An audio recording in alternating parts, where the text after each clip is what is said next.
Super flick. Benedict Spence, Conservative commentator, welcome to Talk Drive. Good afternoon, Jeremy. How are you?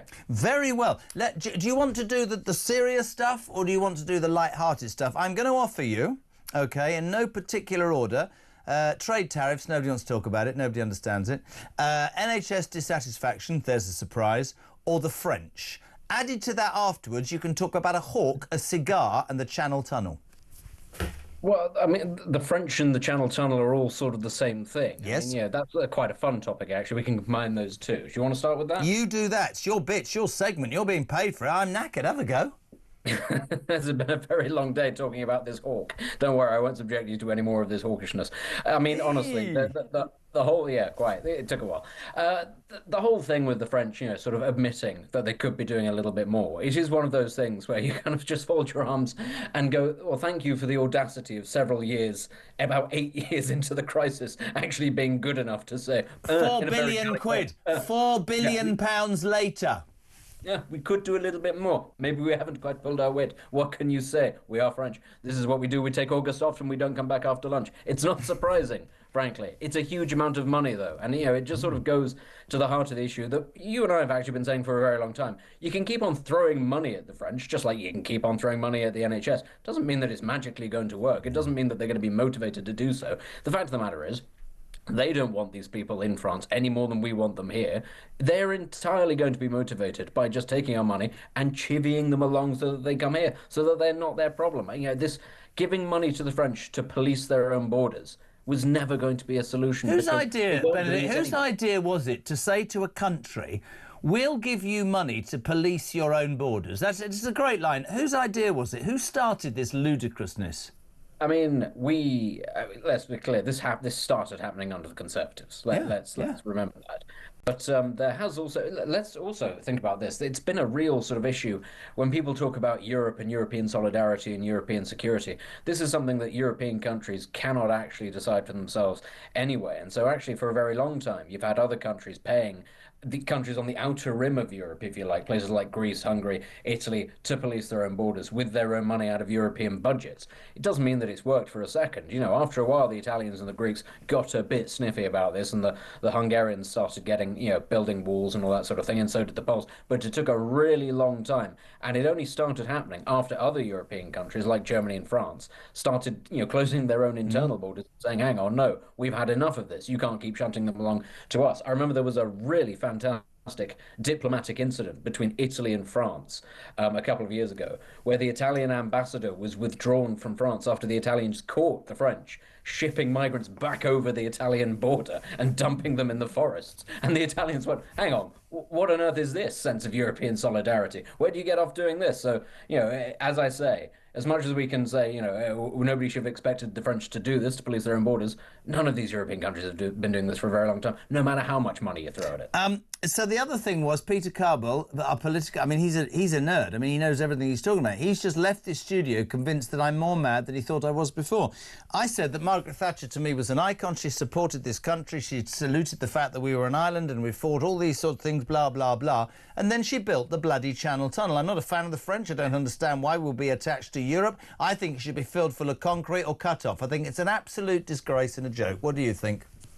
I think the Channel Tunnel is a great idea if the infrastructure of a country and the rest of Europe actually works particularly well. But why would you want a tunnel? Why would you want a tunnel attached to a part of mainland Europe you don't want to be part of anymore?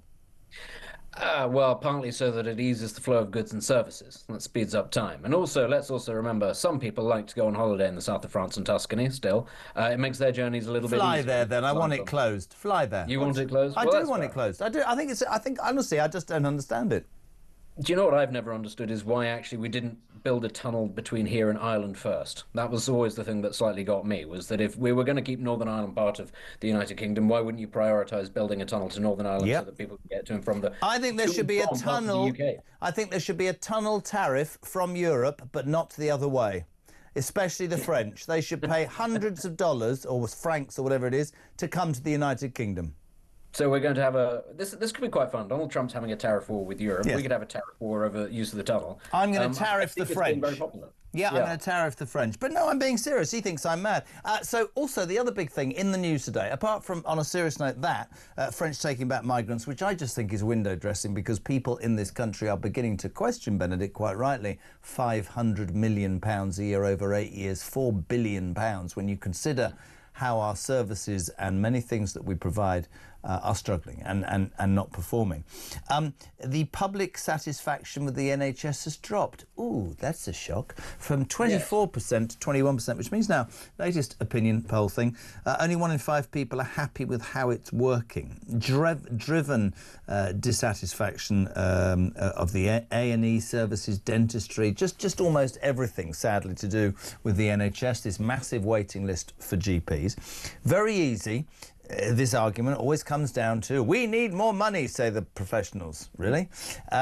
Many of us go, hold on a minute, there are middle managers and higher managers and woke people and diversity this, and we heard a great example today from an A&E nurse, an NHS nurse who wanted to keep his name out of it, so we changed his name, we called him Peter, and he said, they go on the whole time about net zero, and yet everything's imported from China. We're using things 2 or 3 times, and he delivered the bombshell that they were introduced some weeks ago to a man who was their new creative art director, who started putting art up around the hospital. Wait for it, it gets better, because he wanted to make people's journey through hospital and feeling better more acceptable. And the nurse went, you've had a journey, you're already in an ambulance. I just want to make you better and then get you home. And honestly, the people that laugh at that miss the point, because it isn't just money, is it? Well, no, it's not just money. I mean, for a start, you begin to understand why people might be in favour of the assisted dying bill, if this is the sort of awful things they're subjected to in hospitals. Of course, any health service could always make use of more money. And, for research, all kinds of stuff. We hear the stories about little children who get rare types of leukemia, and there's experimental treatment, and the NHS goes, there's not the money for it. You could always use money for that sort of thing. The problem is, there is such catastrophic waste in the NHS that I wouldn't want to give them a single more penny until they'd proven they'd cut out all of that nonsense and taken that money that they'd then have left over and put into those kind of frontline services.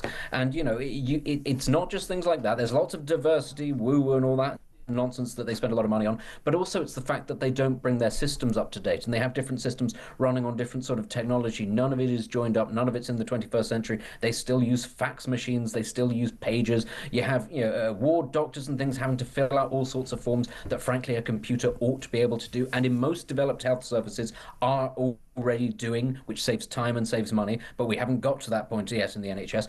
Efficiency needs to be the watchword.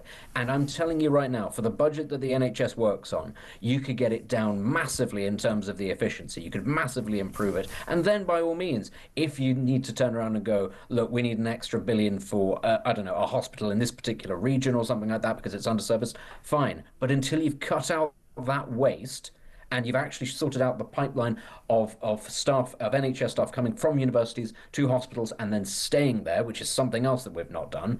I don't want to hear this talk about needing more money. It is already taking up a catastrophic proportion of our GDP. How much more do they want? And I think I said something earlier, I'd love your take on this. I think that it's always been revered. I mean, I've sat here for years and gone, I think the concept was fantastic. I don't think it's fit for purpose. I think our population has changed. There's no doubt the influx of more people from other countries has hindered that. But I almost feel like we need to restart it, knock it off its pedestal, and not look at it through criticising it, updating it, making it more efficient, cutting out those catastrophic wastages you're talking about. Doesn't mean that you're destroying the very thing that was set up and is right, but it's become a laughingstock, in my humble opinion. It's missing the target in so many ways.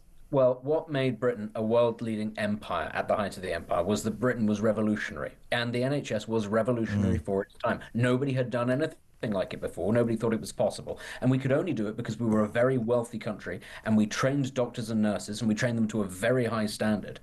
We were able to achieve this thing. And it did act as a blueprint for lots of other developed countries forming healthcare services of their own beyond simply you pay the local doctor or you pay the local hospital. But we've lost that revolutionary, forward-thinking attitude. We created these institutions centuries ago, less than a century ago in the case of the NHS, but we created them.